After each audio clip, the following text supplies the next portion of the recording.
जय जगन्नाथ। दोस्तों, उड़ीसा का पवित्र शहर पुरी, जहां साक्षात भगवान विष्णु श्री जगन्नाथ के रूप में विराजमान है। पिछली वीडियो में हमने जाना था कि महाप्रभु का नाम जगन्नाथ कैसे पड़ा तथा उनके विग्रह में धड़कने वाले ब्रह्म पदार्थ का रहस्य क्या है। लेकिन यह मंदिर रहस्यों का एक ऐसा महासागर है जिसकी हर एक परत आपको हैरान कर देगी। आज हम बात करेंगे इस भव्य मंदिर के शिखर पर समुद्र की ठंडी हवाओं के बीच लहराते एक विशाल लाल एवं पीले रंग के ध्वज की।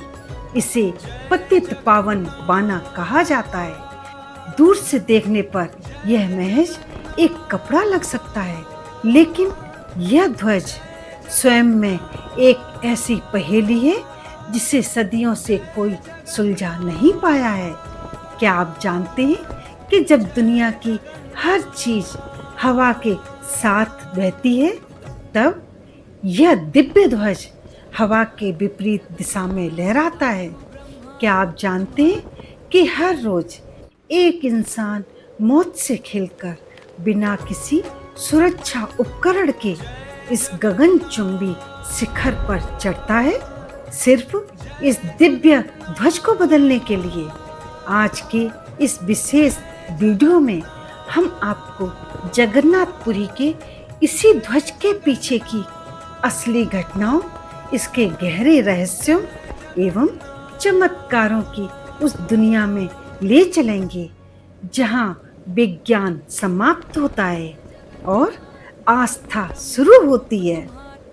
चलिए सबसे पहले बात करते हैं इसके सबसे बड़े भौतिक विज्ञान को चुनौती देने वाले रहस्य की।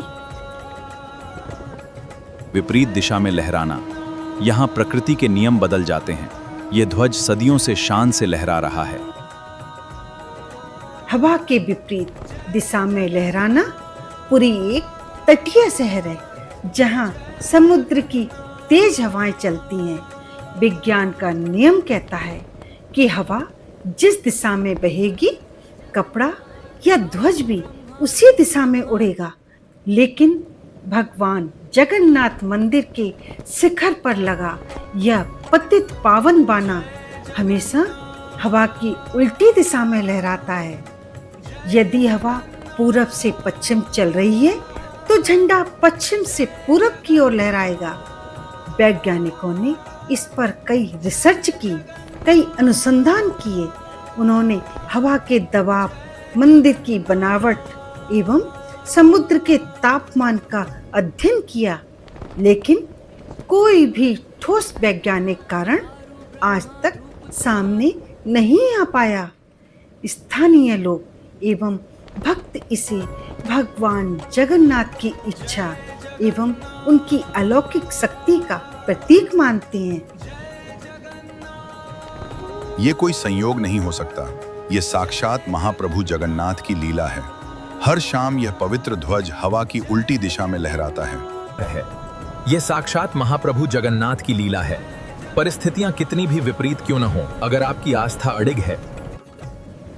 ऐसा माना जाता है कि यहाँ प्रकृति के नियम स्वयं भगवान के सामने बदल जाते हैं। इतना ही नहीं, पुरी में एक और प्राकृतिक चमत्कार होता है। दुनिया के हर तटीय इलाके में दिन के समय हवा समुद्र से धरती की ओर चलती है एवं रात में धरती से समुद्र की ओर। लेकिन पुरी में यह नियम भी उल्टा है। यहाँ दिन में हवा धरती से समुद्र की ओर एवं रात में समुद्र से धरती की ओर चलती है। इस अनोखी हवा के बीच यह दिव्य ध्वज सदियों से शान से लहरा रहा है।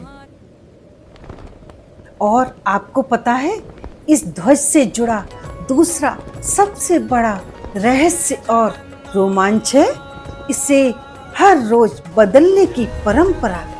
भगवान जगन्नाथ मंदिर के नियमों के अनुसार इस दिव्य ध्वज को हर दिन बदला जाना आवश्यक है। पिछले 1800 सालों से भी ज्यादा समय से यह परंपरा बिना एक भी दिन चूके लगातार चली आ रही है। मान्यता है कि यदि किसी भी कारण से एक दिन भी यह ध्वज नहीं बदला गया तो मंदिर के कपाट अगले 18 वर्षों के लिए बंद हो जाएंगे।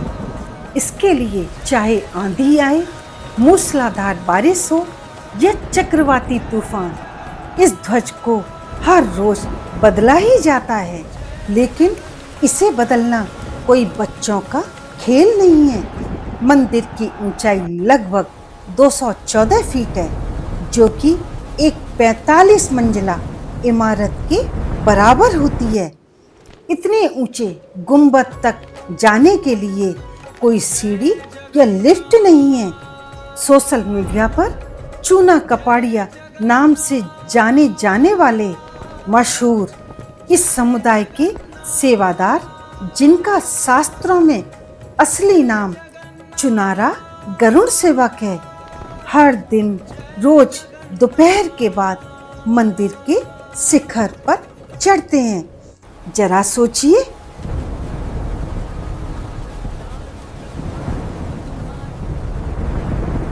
पुरी के जगन्नाथ मंदिर की इस बुलंद ऊंचाई पर बिना किसी सुरक्षा के ये गरुड़ सेवक हवाओं को चुनौती देकर ध्वज बदलने चढ़ रहा है। हजारों भक्त सांस रोके देख रहे हैं। बिना किसी सेफ्टी बेल्ट के, बिना किसी नेट या रस्सी के, सिर्फ अपने हाथों और पैरों के सहारे वो सीधे खड़े गुंबद पर चढ़ते हैं। हवा इतनी तेज होती है कि एक आम इंसान वहाँ खड़ा भी नहीं रह सकता। सेवादार अपने पैरों की उंगलियों की ग्रिप एवं मंदिर की दीवारों पर नक्काशीदार पत्थरों के सहारे ऊपर चढ़ते हैं। उनके पीछे उनकी पीठ पर पुराना ध्वज एवं नया ध्वज बंधा होता है। जब वो ऊपर पहुंचते हैं तो नीचे खड़े हजारों भक्तों की सांसें थमी होती हैं। वह ऊपर जाकर पुराने झंडे को निकालते हैं एवं नया बाना बांधते हैं। अब मैं आपको इस दिव्य ध्वज से जुड़ी एक ऐसी वास्तविक एवं रोंगटे खड़े कर देने वाली घटना सुनाती हूँ, जिसने नास्तिकों को भी आस्तिक बना दिया। साल 1999 की बात है। उड़ीसा में एक ऐसा महाचक्रवात आया था जिसने पूरे राज्य को तहस नहस कर दिया था। हवा की रफ्तार 250 से 300 किलोमीटर प्रति घंटा थी। बड़े बड़े पेड़ उखड़ रहे थे, लोहे के खंभे मुड़ रहे थे और घरों की छतें हवा में उड़ रही थी। पूरी शहर में भी हाहाकार मचा हुआ था। चारों तरफ सिर्फ तबाही का मंजर था। मंदिर प्रशासन एवं सेवादारों के सामने एक बहुत बड़ा धर्म संकट था। तूफान अपनी चरम सीमा पर था तथा शाम होने को आई थी। मंदिर के नियम के अनुसार ध्वज बदलना बेहद जरूरी था, वरना मंदिर 18 सालों के लिए बंद हो जाता। लेकिन उस जानलेवा तूफान में 2 से 14 फीट ऊंचे शिखर पर चढ़ना सीधे सीधे मौत के मुंह में कूदने जैसा था। हवा का दबाव इतना था कि किसी को भी उड़ाकर समुद्र में फेंकते। तभी गरुड़ सेवादार आगे आए। उन्होंने भगवान जगन्नाथ का स्मरण किया और कहा, यदि महाप्रभु की इच्छा होगी तो मैं लौट आऊँगा। यदि वो मुझे अपने पास बुलाना चाहते हैं तो उनकी मर्जी। वह सेवादार बिना किसी डर के उस भयानक कड़कड़ाती बिजली तथा जानलेवा तूफान के बीच मंदिर की गीली तथा फिसलती हुई दीवारों पर चढ़ने लगे। नीचे खड़े लोग सिर्फ प्रार्थना कर रहे थे। जैसे जैसे वो ऊपर चढ़ रहे थे, हवा का वेग उन्हें पीछे धकेल रहा था, लेकिन एक अदृश्य शक्ति उन्हें संभाले हुए थी। वह शिखर पर जा पहुंची। तूफान के कारण झंडा बुरी तरह फड़फड़ा रहा था। उन्होंने पूरी ताकत से पुराने ध्वज को निकाला और नया ध्वज वहां बांध दिया। जैसे ही नया ध्वज बंधा, मानो चमत्कार हो गया।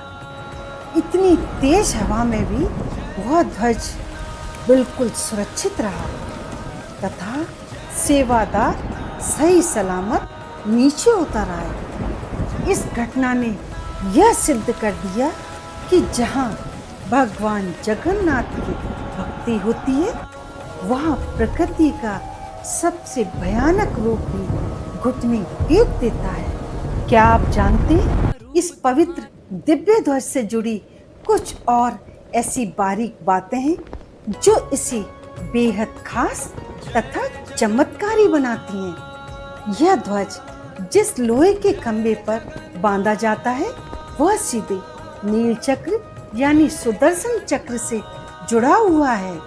मंदिर के सबसे ऊंचे शिखर पर अष्टधातुओं से मिलकर बना एक विशाल सुदर्शन चक्र मौजूद है, जिसका वजन लगभग 1000 किलोग्राम यानी 1 टन है।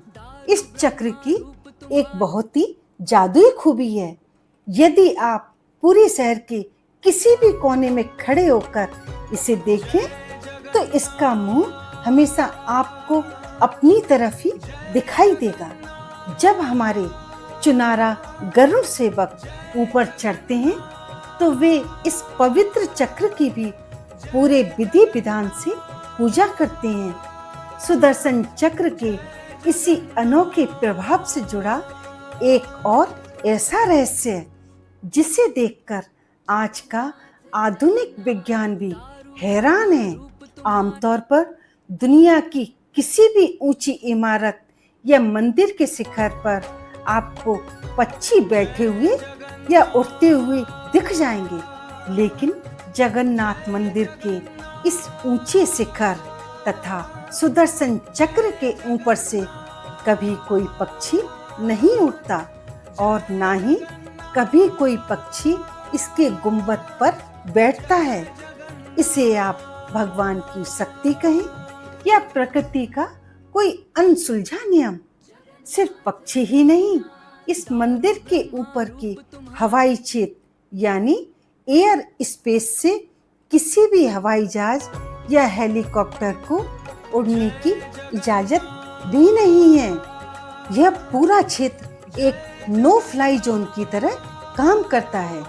विज्ञान कहता है कि शायद मंदिर के ऊपर का चुंबकीय क्षेत्र इसके लिए जिम्मेदार है, लेकिन पुख्ता तौर पर आज तक कोई कुछ साबित नहीं कर पाया। क्या आप जानते हैं, इस दिव्य ध्वज की एक खास बात और है।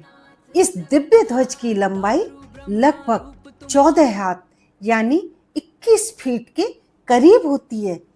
इस पर एक त्रिकोण की आकृति बनी होती है, जिसके बीच में चंद्रमा एवं सूर्य के चिन्ह होते हैं। यह चिन्ह दर्शाते हैं कि जब तक इस पूरी सृष्टि में सूर्य एवं चंद्रमा रहेंगे, तब तक महाप्रभु जगन्नाथ की सत्ता एवं उनकी महिमा अमर रहेगी। ऐसी मान्यता है कि श्रद्धा भाव से इस ऊंचे लहराते दिव्य ध्वज को केवल देखने मात्र से ही इंसान के सारे पाप धुल जाते हैं। इसीलिए इस पावन ध्वज को पतित पावन बाना कहा जाता है, यानी पतितों और पापियों का उद्धार करने वाला। जो वृद्ध, बुजुर्ग या बीमार लोग मंदिर के अंदर जाकर महाप्रभु के दर्शन नहीं कर पाते, वो दूर से ही इस लहराते हुए झंडे को प्रणाम करके प्रभु का आशीर्वाद ले लेते हैं। दोस्तों, इस पतित पावन बाने को बनाने के नियम भी अपने आप में एक बड़ा रहस्य है। इस विशाल दिव्य ध्वज को तैयार करने के लिए कभी भी आधुनिक सिलाई मशीन या सुई धागे का इस्तेमाल नहीं किया जाता। जी हाँ, यह दिव्य ध्वज पारंपरिक कारीगरों द्वारा बिना सिले केवल अपने हाथों से सूती धागों को जोड़कर एवं आपस में बांधकर तैयार किया जाता है। इसे कारीगर अपने हाथों से सूती कपड़े को फाड़कर एक विशेष त्रिकोणीय आकार दे देते हैं। और सबसे अद्भुत बात जानते हैं क्या है? जब रोज शाम को इस पुराने झंडे को नीचे उतारा जाता है तो मंदिर में इसे पाने के लिए भक्तों की भारी भीड़ उमड़ पड़ती है। माना जाता है कि इस उतारे गए पवित्र ध्वज का एक छोटा सा टुकड़ा भी यदि आप अपने घर की तिजोरी या दुकान व्यापार की जगह पर रख लें तो वहाँ साक्षात महाप्रभु जगन्नाथ एवं माता लक्ष्मी का वास हो जाता है। उस परिवार में कभी भी अकाल मृत्यु या कंगाली का साया नहीं मंडराता। और दोस्तों, जहाँ इस दिव्य ध्वज तथा गुंबद के दर्शन मात्र से सारे पाप धुल जाते हैं, वहीं यह गुंबद एक और अलौकिक चमत्कार का गवाह है। जैसा कि मैंने आपको पहले बताया कि यह मंदिर एक नो फ्लाइंग जोन है, जहां कोई भी पक्षी गुंबद के आसपास नहीं भटकता है। लेकिन इस रहस्य के बीच एक परम दिव्य घटना भी देखी गई है। कई सेवादारों एवं भक्तों का अटूट विश्वास है कि कभी-कभी साक्षात भगवान विष्णु के वाहन पक्षीराज गरुड़ देव इस मुख्य गुंबद के चक्कर लगाते हुए दिखाई देते हैं। उड़ीसा की प्राचीन मान्यताओं के अनुसार जब भी गरुड़ देव मंदिर के ऊपर मंडराते हैं तो इसका सीधा संकेत होता है कि स्वयं महाप्रभु जगन्नाथ उस समय मंदिर के भीतर साक्षात मौजूद हैं तथा गरुड़ देव अपने स्वामी की पहरेदारी कर रहे हैं। गरुड़ देव का दिखना भक्तों के लिए साक्षात भगवान के दर्शन करने जैसा अत्यंत शुभ तथा कल्याणकारी माना जाता है। जगन्नाथपुरी का यह पावन ध्वज हमें सिखाता है कि विज्ञान जहां आकर अपनी सीमाएं समाप्त कर देता है, ठीक वहीं से सनातन के आध्यात्म तथा अटूट विश्वास की एक असीम यात्रा शुरू होती है।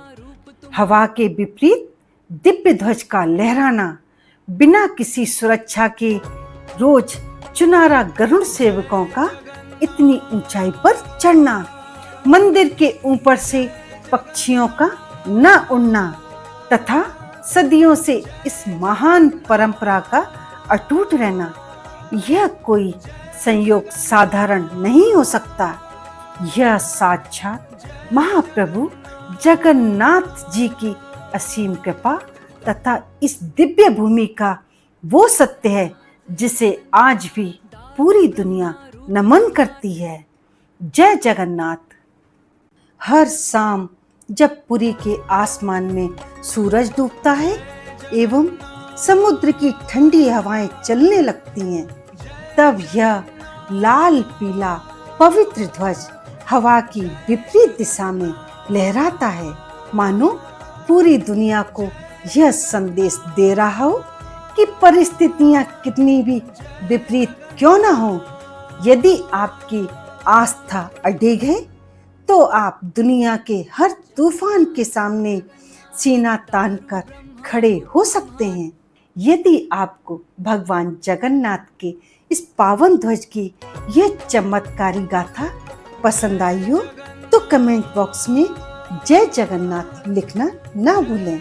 इस वीडियो को अपने परिवार तथा दोस्तों के साथ जरूर शेयर करें ताकि वो भी इस अद्भुत रहस्य को जान सकें। मिलते हैं अगले वीडियो में किसी ऐसे ही अनसुने तथा अनोखे रहस्य के साथ। तब तक के लिए महाप्रभु जगन्नाथ जी की कृपा आप सब पर हमेशा बनी रहे। जय जगन्नाथ। यदि आपको ये छोटी सी जानकारी पसंद आई हो तो प्लीज लाइक एंड शेयर करें, साथ में सब्सक्राइब करना ना भूलें, कमेंट जरूर करें। जय श्री कृष्णा, जय जगन्नाथ।